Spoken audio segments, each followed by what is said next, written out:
Babak ketiga caranya biar ini jadwalnya aman, nggak ketemu ya, jadi pemainnya nggak habis tanding langsung tanding lagi, itu kan capek. Nah, biar nyusunnya nggak bentrok-bentrok seperti ini teman-teman. Assalamualaikum warahmatullahi wabarakatuh. Oke teman-teman para pecinta tenis meja di seluruh Indonesia, berjumpa lagi dengan channel Studio Melinggau. Di video kali ini kita akan membahas lagi seputar olahraga tenis meja. Pokok bahasan kita di video kali ini mengulas tentang sistem pertandingan olahraga. Jadi tonton terus video ini sampai selesai. Ada beberapa sistem pertandingan yang sering digunakan dalam suatu event atau kejuaraan. Yang pertama sistem kompetisi, yang kedua sistem gugur.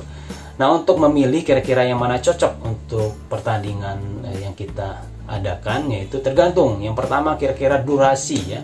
Durasi waktu event tersebut lama atau panjang ya, yang ada yang tersedia. Terus pesertanya banyak atau tidak. Nah, ini salah satu dua hal yang perlu dipertimbangkan saat menentukan sistem apa yang cocok dalam suatu pertandingan tersebut. Misalkan seandainya pesertanya sedikit, waktunya cukup panjang ya yang tersedia, maka teman-teman bisa menggunakan sistem kompetisi ini ya. Karena sistem kompetisi ini kan ketemu semua ya, otomatis pasti waktunya juga dibutuhkan cukup banyak. Nah, kita akan membahas satu persatu tentang sistem pertandingan ini. Yang pertama kita membahas tentang sistem pertandingan kompetisi. Jadi sistem pertandingan kompetisi ini ada dibagi menjadi dua. Yang pertama ada sistem kompetisi penuh, yang kedua ada setengah kompetisi. Yang sering digunakan biasanya sistem setengah kompetisi. Perbedaannya apa? Kalau kompetisi penuh, dia ini pemain dengan pemain lain itu bisa ketemu dua kali. Contoh misalkan pemain A ini sebagai tuan rumah, nantinya ketemu yang keduanya sebagai tamu. Nah, ini akan dihitung skornya. Sedangkan sistem setengah kompetisi ini ketemunya satu kali dengan peserta yang lain. Jadi ya. Nah, di video kali ini kita akan lebih fokus membahas tentang sistem setengah kompetisi. Terus bagaimana sih cara merancang atau membuat bagan sistem setengah kompetisi? Jadi yang pertama teman-teman, saat membuat sistem setengah kompetisi perlu diperhatikan jumlah peserta ya. Jumlah pesertanya itu banyak atau sedikit. Kalau memang jumlah pesertanya ya kurang dari 6 ya, 6 ke bawah, itu bisa dibuat satu pool ya, satu kelompok grup kayak gitu. Nah, sedangkan kalau pesertanya sudah melebihi 6 ya, sudah melebihi di atas 6, misalkan 10 atau 15 seperti itu, lebih banyak lah, cukup banyak, teman-teman membuatnya dengan cara dibagi ya, dibagi per grup. Jadi misalkan peserta ada 16, nah mungkin teman-teman bisa dibagi menjadi 4 grup. Jadi satu pool atau satu grup itu berisi 4 orang. Jadi dapatlah 4 grup. Biasanya untuk sistem setengah kompetisi ini dilakukan pada saat babak-babak penyisihan ya. Babak penyisihan dilakukan sistem setengah kompetisi, terus babak lanjutannya dilanjutkan dengan sistem gugur. Atau juga kalau memang masih cukup banyak waktu dilanjutkan dengan sistem setengah kompetisi lagi, boleh juga teman-teman. Nanti kita akan membuat lebih fokus bagaimana cara membuat bagan sistem setengah kompetisi. Kita akan bahas juga bagaimana cara membuat jadwal pertandingan untuk sistem setengah kompetisi ini. Oke teman-teman, sekarang kita masuk ke cara pembuatan bagan sistem setengah kompetisi. Nah, langkah pertama teman-teman harus buat kotak ya, kotak seperti ini, kolom dan baris. Sini kita buat nomor, jadi ke bawah ini jumlah peserta. Ini saya membuat kira-kira peserta untuk 6 orang, 1, 2, 3, 4, 5, 6. Jadi saya buat bagan untuk peserta 6 orang. Nah, di sini nama ya, di samping nomor ini nama, kita buat saja A, B, C, D, E, F. Nah, selanjutnya di samping nama ini nomor lagi. Jadi sesuaikan dengan jumlah atau banyaknya peserta. 1, 2, 3, 4, 5, 6. Stop. Nah, di samping nomor ini ada kolom ya, menang ya. Di sini menang, kalah, terus di sampingnya lagi skor dan terakhir ranking. Nah, teman-teman bisa mengikuti bagan seperti ini untuk pembuatan sistem setengah kompetisi. Nah, ini kalau untuk yang ini ya, pemain tenis meja ya, untuk bagan tenis meja. Kalau untuk bagan sepak bola mungkin bisa berbeda, bisa juga ditambah di kolom sini misalkan seri ya. Nah, untuk yang tenis meja nggak ada kita cantumkan kolom seri karena ya nggak ada namanya. Tenis meja itu pasti kalau nggak menang ya kalah. Tinggal kita pilih sini skornya. Nanti untuk cara menulis, mengaplikasikan skor ke dalam kotak-kotak ini, kolom ini, nanti ya saya akan buat di video berikutnya, karena kalau langsung masuk ke video ini terlalu panjang durasinya nanti.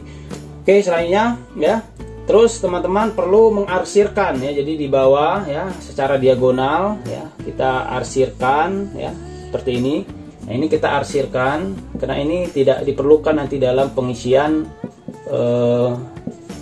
skor ya, nggak mungkin. Nanti kan di sini kan skor 1 dengan 1, nggak mungkin dia ketemu dengan dirinya sendiri. Jadi kita arsipkan sesuai dengan kotak ini. Berikutnya yang kita lakukan adalah membuat jadwal pertandingan ya. Kira-kira A ini ketemu dengan pemain mana saja. Nah, ini kita akan atur. Nah, jadi teman-teman, ini saya buat untuk satu pool ya. Jadi satu grup, cuman satu grup.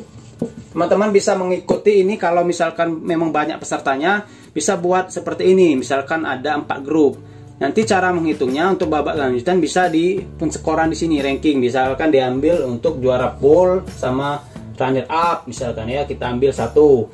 Atau kita buat cuman diambil cuman juara pool ya, bisa tergantung ya kesepakatan saat meeting kita mau buat seperti apa. Nah, sekarang kita belajar dulu ya, kita cara membuat jadwal pertandingan. Nah, jadi langkah pertama kita harus tahu dulu kira-kira teman-teman ya, berapa kali sih peserta itu bertanding ya.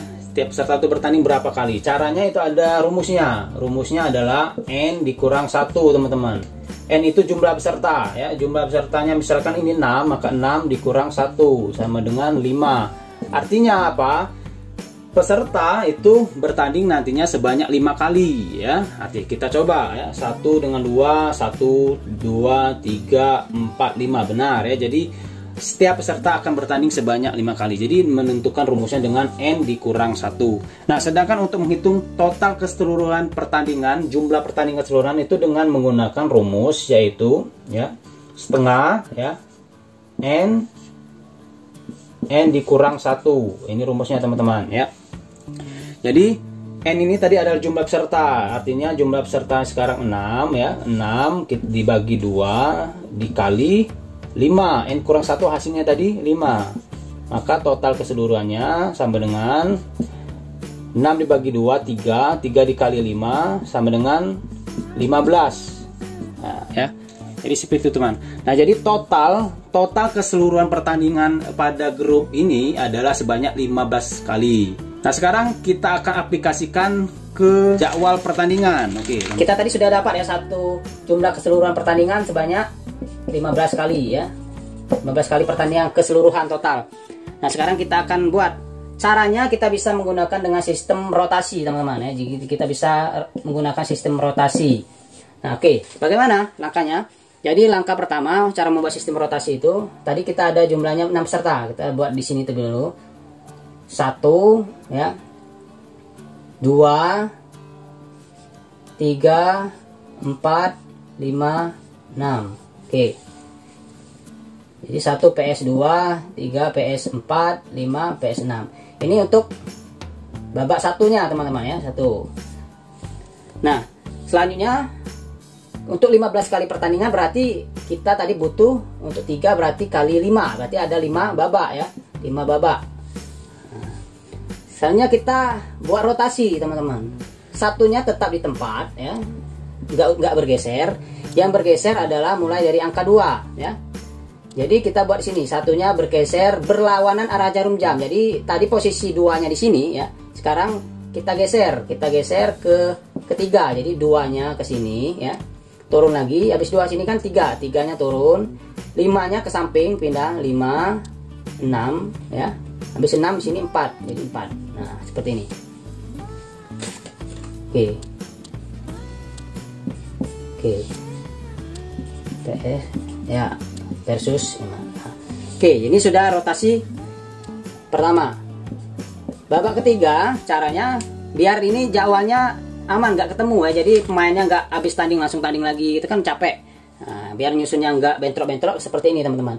Selanjutnya kita lanjutkan. 1 tetap di tempat ya. Lanjut tadi 2 di sini ya. Sekarang kita rotasikan lagi ya. 2-nya pindah kemana? Di sini 4 ya. 4 berarti 4 pindah lagi ke sini 4 ya. 2 3 habis 3 5 habis 5 6 ya, seperti itu berurutan ya. Oke, selanjutnya kita masuk 4 babak 4. Tetap kita lanjut ya. Sekarang 6 posisi ini maka 6 turun 6 habis 6 4 ya. Habis 4 2 habis 2 kan 3 ke sini ya. Terus berlawan arah jam 3 habis 3 5. Oke. Nah, tinggal babak terakhir kita buat di sini ya. Nah, kita jalankan lagi, 1 tetap di tempat ya. Jadi angka 1 ini tetap di sini ya. Nah, di atas pojok kiri atas. 1 5 tadi posisi ini kita ganti sini 5, habis 5 kan 6, 6, 6, 4, 4-nya di sini, habis 4 2, 2 di sini, 2 habis 2 3, 3 di sini. Nah, seperti ini teman-teman. Jadi kalau kita buat dengan sistem seperti ini, yakinlah ya, nggak akan bentrok jadwalnya ya. Terus yang bertanding juga nggak akan capek ya, nggak capek. Ya kan habis babak pertama 1 lawan 2, 3 lawan 4, 5 lawan 6, baru 1 bertanding lagi dengan 4. Jadi nggak akan capek ya. Oke, kalau teman-teman masih belum paham, boleh silakan tulis di kolom pertanyaan. Di bagian mana yang belum paham nanti akan saya jelaskan kembali. Oke, jadi kalau kita hitung maka di sini 1, 2, 3, 4, 5, 6, 7, 8, 9, 10, 11, 12, 13, 14, 15. Betul ya, jadi ada 15 kali bertanding ya. Nah, kalau kita mau hitung kira-kira setiap pemain itu berapa kali bertanding, kita hitung aja. Misalkan ke 1 lawan 2, 1 kali, 1 lawan 4, 2 kali, 1 lawan 6, 3 kali, 1 lawan 5, 4 kali, 1 lawan 3, 5 kali. Betul ya, berarti tadi setiap peserta itu bertanding sebanyak 5 kali. Nah, jadi sesuai dengan rumus kita tadi ya. Rumus kita tadi N dikurang 1 setengah N dikurang 1. Nah, ini kita bisa menggunakan rumus ini. Terus bagaimana ya cara menulis skor, mengaplikasikan skor poinnya ke dalam bagan, terus bagaimana cara menghitung rankingannya, nanti akan saya jelaskan di video berikutnya. Oke teman-teman, terima kasih. Sampai berjumpa di video selanjutnya ya. Assalamualaikum warahmatullahi wabarakatuh.